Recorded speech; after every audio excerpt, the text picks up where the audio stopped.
পরিশেষে শঙ্কা কাটিয়ে বিপদমুক্ত হলেন ছোট পর্দার জনপ্রিয় নায়িকা তানিয়া বৃষ্টি। অপারেশনের 24 ঘন্টা অবজারভেশনের পরে তাকে বেডে স্থানান্তর করেছেন চিকিৎসক। আপাতত ভয়ের তেমন কোনো কারণ নেই বলেই আশা ব্যক্ত করেছেন নিউরোসার্জন। তার ব্রেইনে যে টিউমারটি বাসা বেঁধেছিল তা পুরোপুরি বের করে আনা সম্ভব হয়েছে। তবে এই ইনজুরি সময়টা কিছুটা দীর্ঘ হতে পারে, কেননা একটা ব্রেন সার্জারি সাধারণত 2 মাসের আগে পরিপূর্ণ সুস্থতা আশা করা যায় না। অতএব হঠাৎ সকল স্তর থেকে দীর্ঘ সময়ের একটা ব্রেক নিলেন তানিয়া বৃষ্টি। খোঁজ নিয়ে জানা যায় তানিয়া বুঝতেই পারেননি তার মাথায় মরণব্যাধি একটা রোগ বাসা বেঁধেছিল।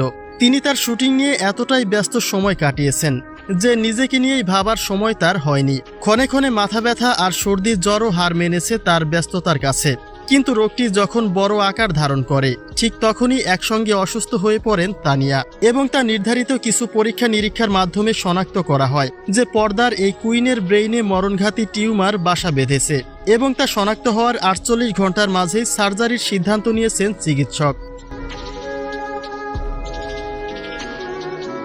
অন্যদিকে তানিয়ার এই অসুস্থতায় ভেঙে পড়েছে তার ভক্তবৃন্দ, অনুরাগী হতে সহশিল্পীরাও। তারা বলছেন হঠাৎ করে এটা কি হয়ে গেল।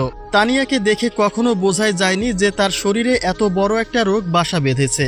এমন একটা মানুষ যিনি সবসময় শুধু নিজের জন্য ভাবেননি, তিনি সবাইকে নিয়ে ভাবেন। আর সেই মানুষটাই আজ মৃত্যুর সঙ্গে পাঞ্জা লড়ছে। যদিও রিসেন্ট টাইম ডাক্তার তাকে আশঙ্কা মুক্ত বলেই জানিয়েছেন, তবে ব্রেন সার্জারি খুবই ক্রিটিক্যাল একটা অপারেশন, যা থেকে অনেক কিছুই ঘটতে পারে।